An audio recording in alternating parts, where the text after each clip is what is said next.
Do you have toxic empathy or toxic pity for your narcissist in your life?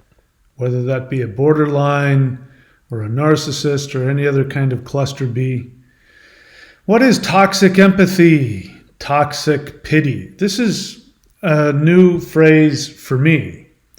And as soon as I saw it, I was very intrigued by the whole setup. So I'm here to tell you some very important things about what you've come to learn as toxic empathy, toxic pity. I just came out with a new book, How I Survived My Borderline Girlfriend. You can find that on Amazon or Kindle. It'll also be up as an audiobook very soon. If you're watching this right after I upload it, give it a couple of weeks. You can go to audiobooks.thunderwizard.com to see all of my current audiobooks. So let's talk about toxic empathy. So it's a pretty straightforward concept, and it's exactly what it sounds like. It assumes that you have pity or empathy for somebody who then uses that against you in a way that is toxic.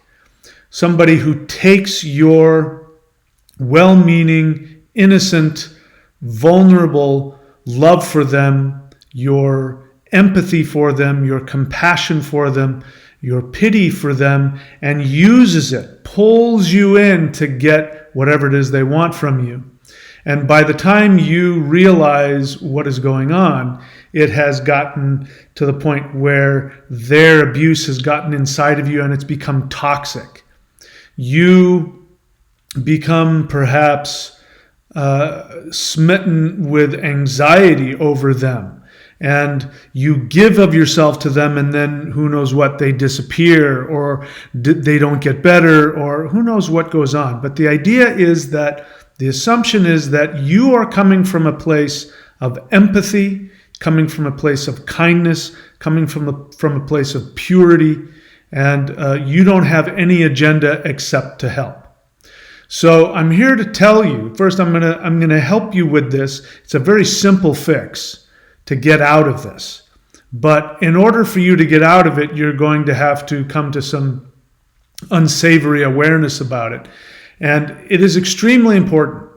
If you have been damaged by somebody who suffers from a cluster B personality disorder, a borderline, a narcissist, histrionic, comorbid, any one or all of the above, if you want to heal from the pain that you have, because perhaps you're in a relationship with one of these people, or very often, very unbelievably, people can be out of these relationships for years or even decades, and they're still being tormented and tortured with anxiety and with toxic pity, toxic empathy. You are filled with this compulsion that if you could just get to them and if they would just let you help them, then they would be okay. And if they were okay, then you would be okay.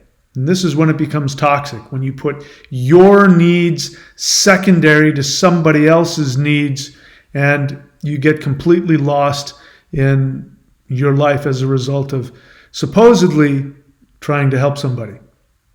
But in order to heal, you have to be ruthlessly honest with what it is you truly want. You have to be willing to go beyond what you're telling yourself and what you tell others and what you tell themselves, which is that I just want to help. Because that's not true. The truth is that toxic empathy, toxic pity is neither. Because true empathy is not toxic, it never can be. True empathy means that you have somebody else's needs before your own personal selfish needs. And you go, but that's exactly what I'm doing. No, it's not. Because if you love somebody enough to put their needs in front of your desires, that means you will say, you know what? As much as I would love to have you in my life, It really pains me. I want nothing more than to be close with you, be in a relationship with you, be your friend, be your partner, be your lover. But I know that what is best for you is if I detach and I have no contact with you. That's empathy, but that's not what you think, is it? That's not how you address it.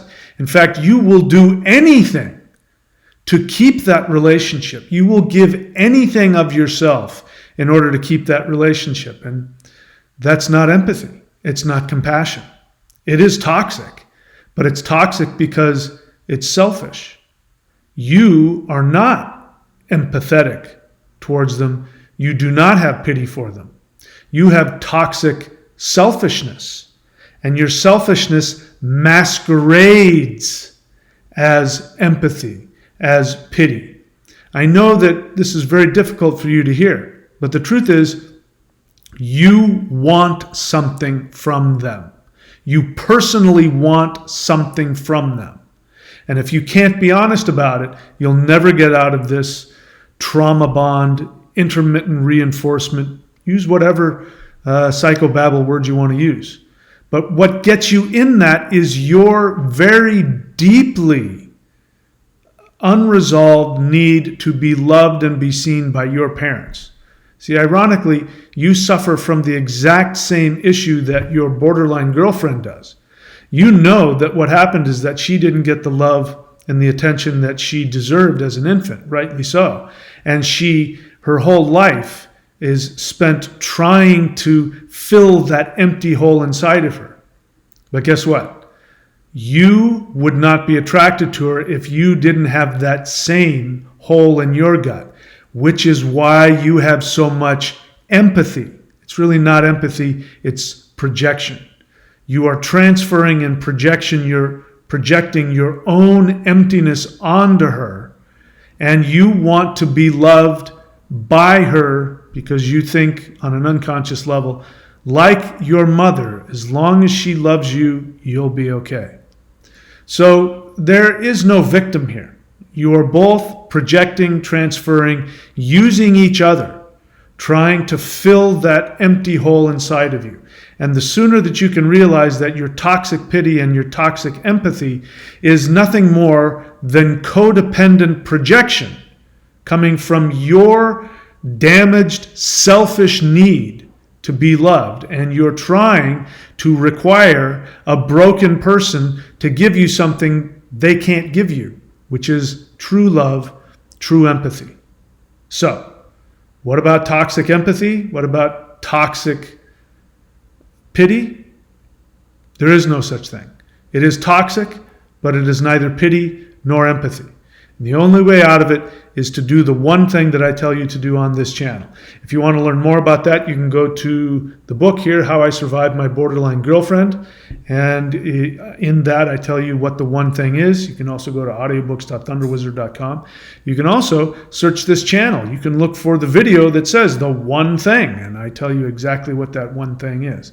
However you get the message, I hope you're willing to do the thing that you are least interested in, because it's going to be the least pleasant alternative, and it's going to involve you being completely honest and taking some actions to heal that. The good news is I've completely cured myself, completely 100% cured myself of the pain, not only from my borderline girlfriend, but from all of the toxic relationships that I've had in my life.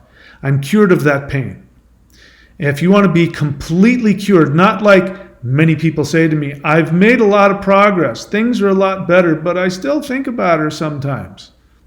Well, how would you like to never think about her? How would you like to forget what her name was? That happens to me. I forgot her name. What was her name again?